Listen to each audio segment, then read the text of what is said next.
أشهد أن لا إله إلا الله وحده لا شريك له وأشهد أن سيدنا محمدا عبده ورسوله اللهم صل وسلم وبارك على سيدنا محمد وعلى آله وأصحابه ومن تمسك بالدين وسلك طريق هداية أما بعد فيا أيها الناس اتقوا الله حق تقاته ولا تموتن إلا وأنتم مسلمون قال الله تعالى في القرآن الكريم وهو أصدق القائلين نعوذ بالله من الشيطان الرجيم بسم الله الرحمن الرحيم يا أيها الناس اعبدوا ربكم الذي خلقكم والذين من قبلكم لعلكم تتقون وقال الله تعالى في آيات الأخرى فسبح بحمد ربك واستغفر إنه كان توابا صدق الله العظيم. Hadirin sidang Jumat yang bersih hatinya, di atas mimbar yang mulia ini tentu khatib lagi-lagi tidak bosan ingin berwasiat kepada diri khatib sendiri dan juga kepada seluruh jamaah agar senantiasa berikhtiar zahir dan batin untuk mencapai gelar takwa di sisi Allah Subhanahu wa taala. Karena memang takwa itu adalah ukuran seseorang hamba itu mulia di hadapan Allah Subhanahu wa taala. Inna akramakum indallahi atqakum. Kemudian daripada itu pula, maka marilah kita memperbanyak syukur kepada Allah Subhanahu wa taala. Akan tetapi syukur dengan syukur yang sempurna, yaitu syukur yang setali tiga antara hukum qalbi, qauli dan fi'li, yaitu syukur di dalam hati, yaitu tersambung kepada Allah ketika mendapatkan rezeki, lalu diucapkan di ujung lidah dengan mengucapkan alhamdulillah, yaitu syukur dalam tingkat qalbi, qauli, lalu menyempurnakan syukur itu yaitu pada tingkatan yang ketiga, yaitu syukur fi'li, yaitu dalam perbuatan, bahwa dalam harta atau rezeki yang kita dapatkan itu yakinlah bahwa ada hak orang lain yang wajib kita keluarkan. Maka wajib pula kita yaitu untuk mensyukuri, yaitu menyempurnakan syukur kita itu kepada Allah Subhanahu wa taala dengan syukur yang sempurna, yaitu setali tiga antara hati, lidah dan perbuatan. Hadirin sidang Jumat yang dimuliakan oleh Allah Subhanahu wa taala. Kemudian marilah kita pula memperbanyak selawat kepada Rasulullah sallallahu alaihi wasallam. Karena selawat itu selalu para ulama menyebutkan satu-satunya amalan yang langsung mengikut Allah itu adalah selawat. Maka itu para ulama sering menyebutkan ketika Allah itu perintahkan kepada kita untuk solat, Allah tidak solat. Ketika Allah perintahkan kita untuk berpuasa dan mengeluarkan zakat, Allah tidak berpuasa dan mengeluarkan zakat. Ketika Allah perintahkan kita untuk berhaji dan berumrah, Allah pun tidak berhaji dan berumrah. Tetapi ketika Allah itu memerintahkan kita untuk bersalawat kepada Rasulullah sallallahu alaihi wasallam, Allah yang lebih dulu bersalawat kepada kekasihnya Sayyidina Muhammad sallallahu alaihi wasallam. Oleh karena itu dalam hidup kita wajiblah kita memperbanyak selawat kepada Rasulullah sallallahu alaihi wasallam, sebab alangkah malunya kita sebagai seorang hamba kalau Allah saja banyak bersalawat kepada Rasulullah, kalau Allah bersalawat, para malaikat bersalawat kepada Rasulullah, alangkah celakanya kita sebagai umat Rasulullah sedikit bersalawat kepada Rasulullah sallallahu alaihi wasallam. Dan hebatnya salawat tersebut, meskipun kita tidak mengerti makna hakikat daripada salawat tersebut, tetapi meskipun kita ucapkan dalam keadaan zahir, salawat itu pun masih mendapatkan fadilatnya bagi diri kita, bahwa salawat itu kembali kepada diri kita yang mengucapkan salawat tersebut. Maka itulah wajar Rasulullah sallallahu alaihi wasallam itu mengatakan, al-bakhil man zukirtu indah falam yusalli alayya. Orang yang paling pelit itu, kata Rasulullah, orang yang paling kikir itu adalah orang yang ketika disuarakan, ketika didengar di telinganya itu namaku, kata Rasulullah, tapi dia enggan untuk bersalawat kepadaku. Kenapa? Karena selawat itu yang dia bacakan itu pada akhirnya akan kembali kepada dirinya untuk agar tersambung kepada Rasulullah, dan tentu pada akhirnya agar tersambung diri kita kepada Tuhan, kepada Allah Subhanahu wa taala. Maka itu khatib berwasiat pula kepada seluruh jamaah, maka jangan sampai kita sedikit bersalawat kepada Rasulullah setiap harinya. Sependek-pendek salawat adalah salawat Jibril sallallahu ala Muhammad, sallallahu ala Muhammad. Bahkan kalau seandainya tuan-tuan duduk sejenak dengan fokus konsentrasi membaca salawat sallallahu ala Muhammad itu 1000 kali hanya butuh waktu 15 menit sampai 20 menit. Bayangkan 24 jam satu hari kita diberikan oleh Allah, 1000 itu hanya 15 sampai 20 menit kita bersalawat kepada Rasulullah sallallahu alaihi wasallam. Maka itu begitu banyak fadilat orang-orang yang membiasakan untuk bersalawat kepada Rasulullah sallallahu alaihi wasallam. Salah satunya adalah orang yang banyak bersalawat kepada Rasulullah, maka hatinya itu pasti akan tersambung kepada Rasulullah. Maka itu jangan heran ada orang yang terdengar nama Rasulullah, ada orang yang terdengar salawat Nabi, nasyid, maka meneteslah air matanya. Kenapa? Karena hatinya sudah tersambung kepada Rasulullah. Maka itu untuk hati kita itu tersambung kepada Rasulullah, maka jalannya adalah yang pertama, mesti kita banyak-banyak bersalawat kepada Rasulullah sallallahu alaihi wasallam. Hadirin sidang Jumat yang dimuliakan oleh Allah Subhanahu wa taala. Lalu kemudian marilah kita memperbanyak istighfar di dalam hidup kita. Mengapa kita mesti wajib banyak beristighfar di dalam hidup kita? Pertama, karena diakui atau tidak diakui, disadari atau tidak disadari, selalunya kita selalu membuat kesalahan atau membuat melanggar larangan-larangan yang Allah sudah tetapkan. Maka daripada itu, sebagai manusia yang lemah, sebagai manusia yang tidak luput daripada dosa, maka wajiblah setiap hari kita memperbanyak istighfar kepada Allah Subhanahu wa taala. Dan istighfar itu adalah salah satu amalan yang tidak ditolak oleh Allah Subhanahu wa taala. Maka itu wajiblah pula kita memperbanyak istighfar kepada Allah Subhanahu wa taala, baik istighfar yang pendek maupun istighfar yang panjang. Hadirin sidang Jumat yang dimuliakan oleh Allah Subhanahu wa taala, marilah kita berkaca, marilah kita melihat satu riwayat yang terjadi pada kehidupan salah seorang ulama besar, yaitu Imam Ahmad bin Hanbal. Imam Ahmad bin Hanbal adalah seorang ulama hadis yang menguasai dari beberapa bidang ilmu di dalam Islam. Ulama besar, orang-orang datang untuk belajar ke negerinya. Maka ada satu riwayat yang sungguh mengagumkan, yaitu dalam sebuah majlis ketika Imam Ahmad bin Hanbal tersebut sedang menyampaikan pengajiannya, lalu ada seorang laki-laki yang mengatakan kepada Imam Ahmad bin Hanbal, "Wahai Imam Ahmad bin Hanbal, aku baru saja berjalan dari suatu kampung yang jauh. Lalu di kampung tersebut aku berjumpa dengan seorang laki-laki tua.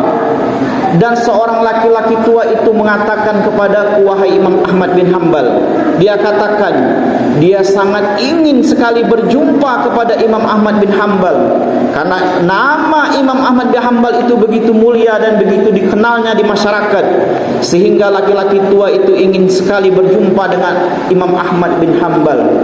Akan tetapi bagaimanakah dia hendak berjumpa dengan Imam Ahmad bin Hanbal? Karena dia tidak punya kuasa, dia tidak punya harta, dan dia tidak punya kekayaan untuk duduk di majlis Imam Ahmad bin Hanbal. Lalu ketika laki-laki itu mengatakan hal itu kepada Imam Ahmad bin Hanbal, semenjak saat itu terjadi perubahan kerohanian yang luar biasa pada diri Imam Ahmad bin Hanbal. Hatinya berat, hatinya renyuh, hatinya tertarik. Ada tarikan yang begitu kuat untuk menarik kakinya itu, melangkahkan kaki untuk mencari laki-laki tua tersebut.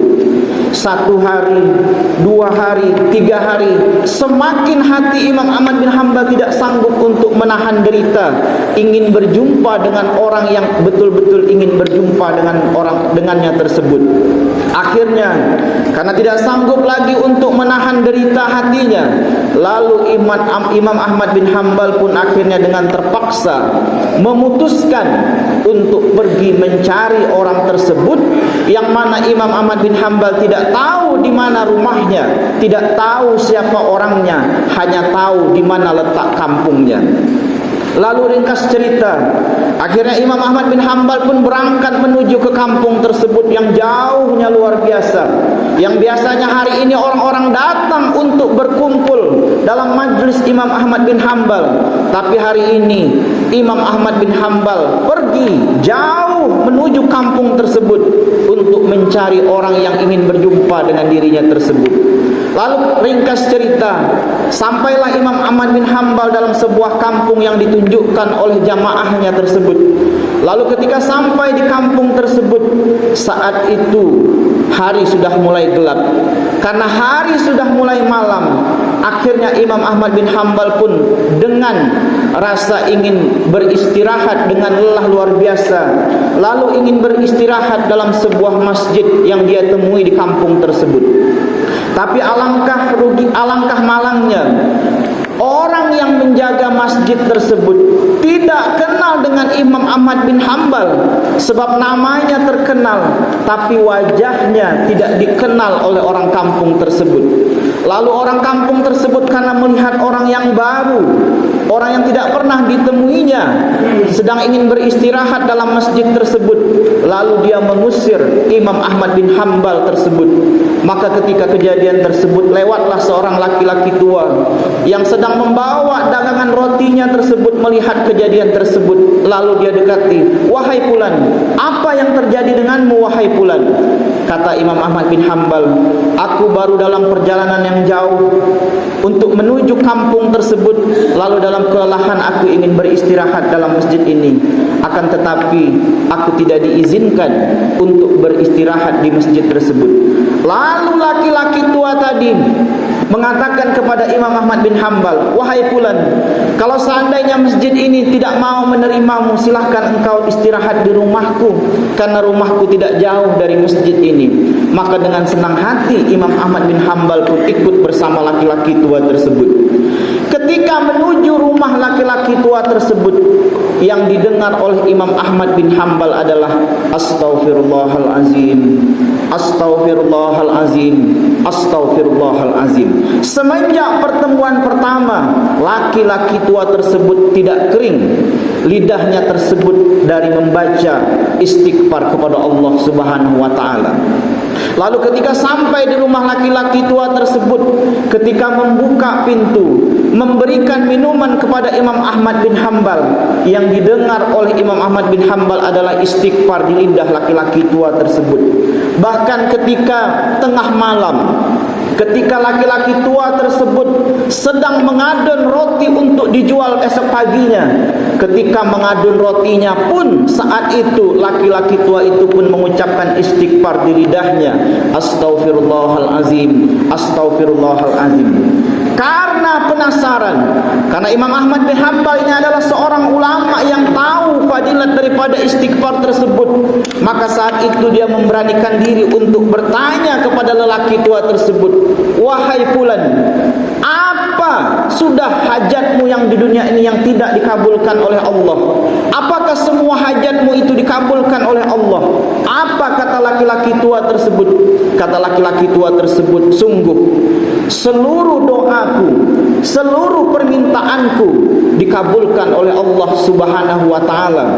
Cuman satu Hari ini permintaanku kepada Tuhan belum dikabulkan.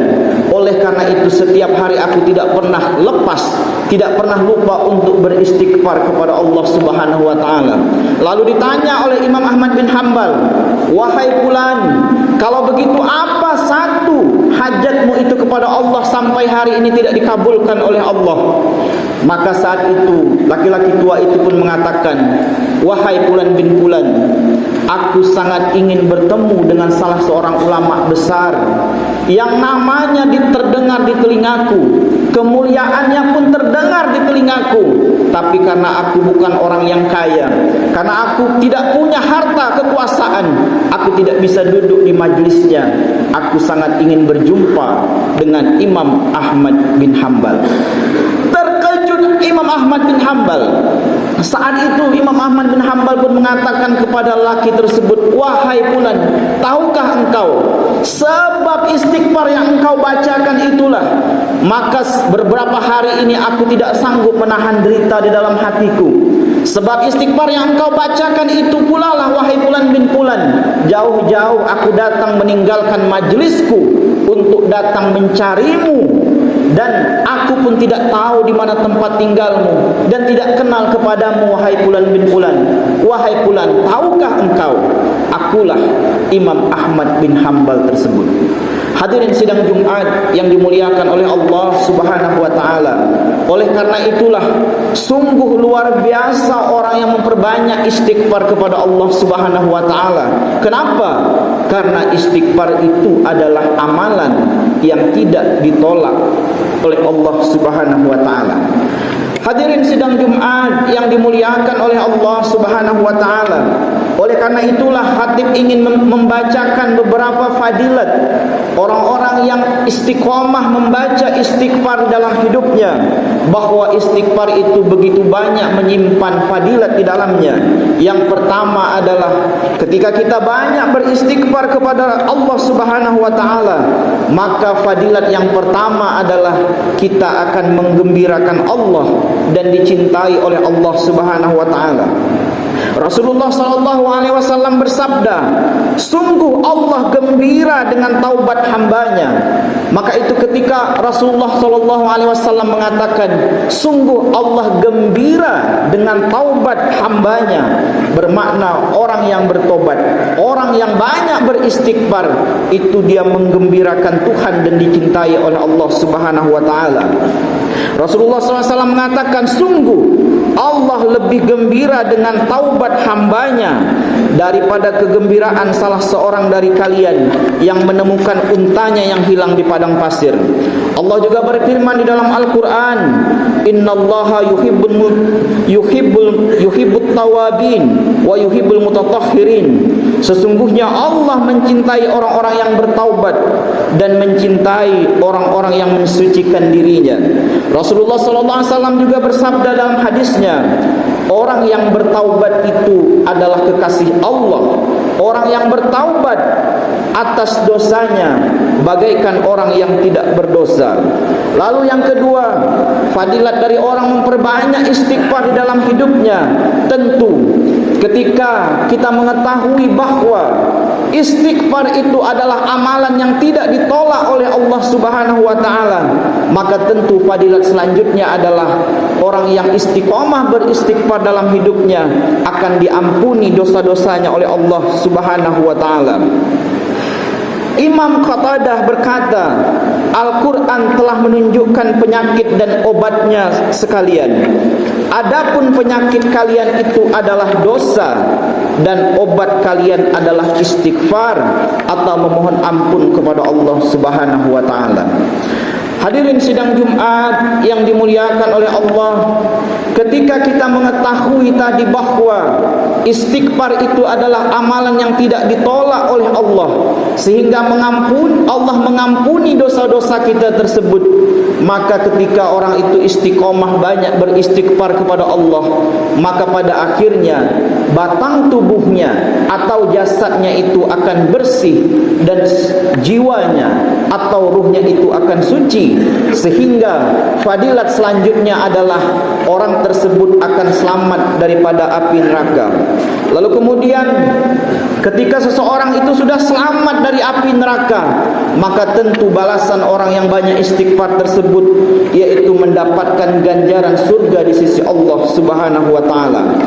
Hadirin sidang Jumat yang dimuliakan oleh Allah Subhanahu wa taala, orang-orang yang rajin beristighfar dalam hidupnya tidak kurang 100 setiap harinya, maka orang itu pasti akan merasakan satu keadaan pada dirinya, yaitu akan menghilangkan kesedihan dan diberikan kegembiraan oleh Allah Subhanahu wa taala.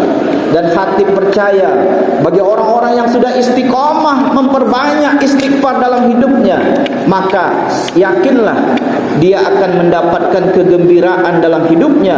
Di samping Allah akan melancarkan rezekinya, membersihkan hatinya dan mengangkat derajatnya di surga. Dan fadilat selanjutnya yaitu orang yang banyak bersalawat tersebut yaitu akan mudah untuk mendapatkan anak atau mendapatkan keturunan. Sebagaimana Allah berfirman dalam Al-Quran, yaitu dalam surah Nuh ayat 10 sampai 12, Allah mengatakan, maka aku katakan kepada mereka, mohonlah ampun kepada Tuhanmu, sesungguhnya Dia adalah Maha Pengampun. Niscaya Dia akan mengirimkan hujan kepadamu dengan lebat dan memperbanyak harta dan anak-anakmu, dan mengadakan untukmu kebun-kebun, dan mengadakan pula di dalamnya untukmu sungai-sungai.